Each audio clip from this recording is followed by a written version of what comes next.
Bonjour. Nous allons faire une nouvelle leçon de lecture intitulée « Marion ira-t-elle au lycée ?» la page 130 du manuel Coquelicot CM1. C'est la dernière unité, l'unité 12.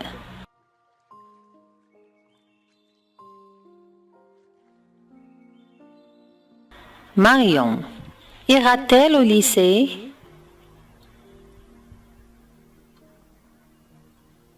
Bonjour, monsieur Rocagel. Que votre vallée est fraîche.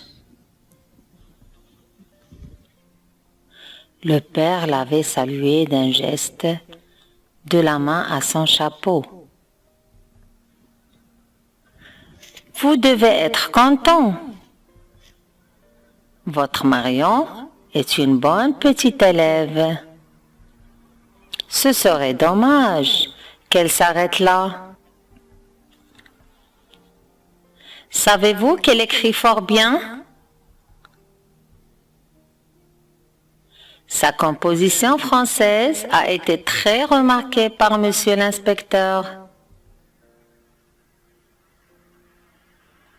Mademoiselle Carnac portait une jolie capeline avec un ruban mauve. Cette élégance et son sourire, elle aurait tant voulu que cela aidât Marion. Mais que cet homme était intimidant.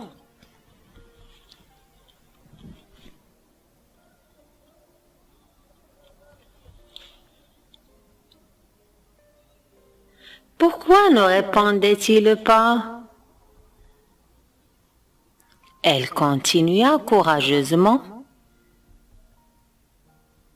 Tenez, monsieur Rocagel, votre fille mériterait d'aller au lycée. Vous savez, je n'en dirai pas autant de tous mes élèves. Qui voulez-vous flatter, mademoiselle? Flatté. Mais je fais que dire ce que je pense, monsieur Rocagel. Marion est une enfant vive et curieuse qui ne demande qu'à faire des études pour devenir savante. Est-ce bien nécessaire? Auguste se contenait. Il sentit qu'il devait arrêter au plus vite la conversation s'il voulait rester correct envers cette demoiselle.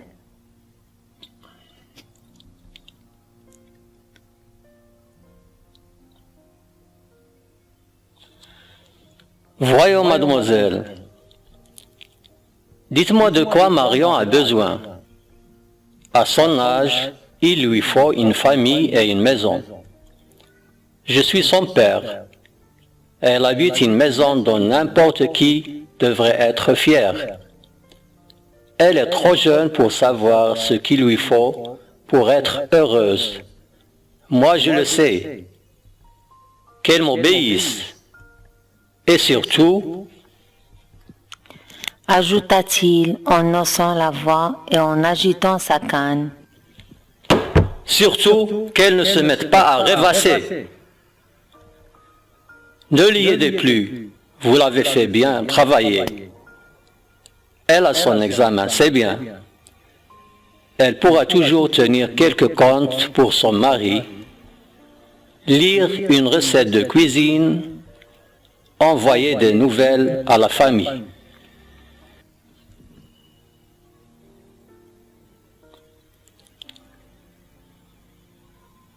Je vous remercie. Maintenant, l'école est finie pour elle. N'insistez pas. Marion a des tas de choses à apprendre ici. Oui, des tas. Faire la cuisine, le pain, le fromage même si ça lui fait plaisir. Et ça, c'est à moi et à sa mère de le lui faire entrer dans la tête. Pas à vous. Adieu. Catherine n'avait pas assisté à ce beau discours, mais Antoinette Carnac le lui avait rapporté le dimanche suivant sur la place du marché. Découragée, la mère avait baissé la tête. « Je crois qu'il n'y a plus rien à faire, » avait-elle dit. « Dès que je commence à parler de Marion, il m'arrête. »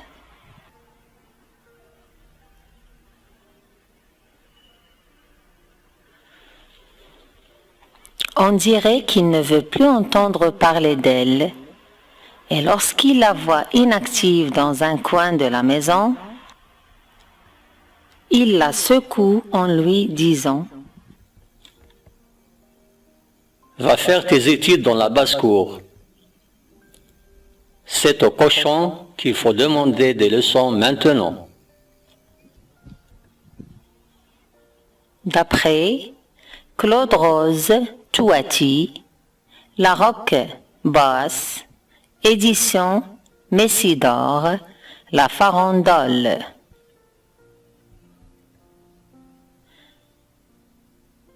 Alors, vous trouverez l'explication de quelques mots devant lesquels il y a des numéros. Exemple, numéro 1, capeline, large chapeau féminin. Numéro 2, intimidant, qui intimide, qui impressionne. Numéro 3, flatter, louer pour charmer et convaincre. Numéro 4, rêvasser, se laisser aller à la rêverie. Numéro 5, tenir les comptes, calculer les gains et les dépenses.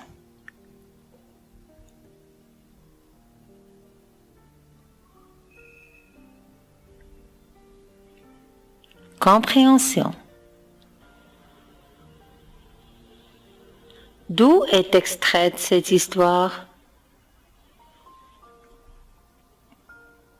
Cette histoire est extraite du roman La Roque Basse. Qui sont les personnages en présence?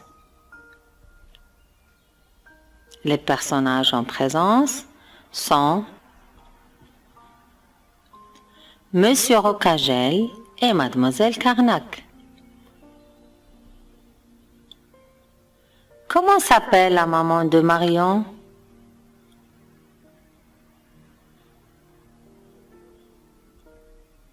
Elle s'appelle Catherine.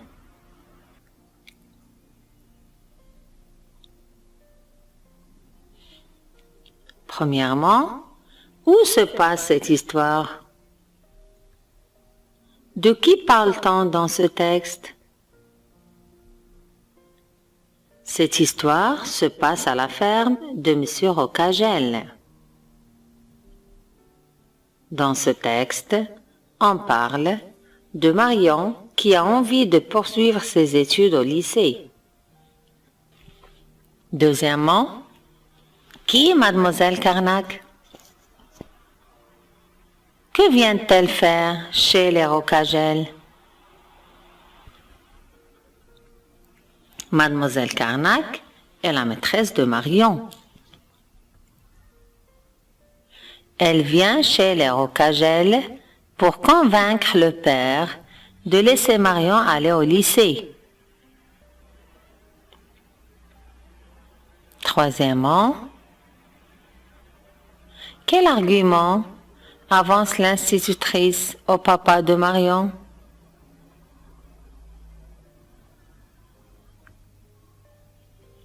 L'argument que l'institutrice avance est que Marion est une élève brillante. Sa composition française a été remarquée par l'inspecteur et elle mériterait de continuer ses études. Quatrièmement, Monsieur Rocagel accepte-t-il l'idée que sa fille Marion aille au lycée? Justifie ta réponse. Non, Monsieur Rocagel n'accepte pas l'idée que sa fille aille au lycée. Il a dit: Qu'à faire des études pour devenir savante, est-ce bien nécessaire?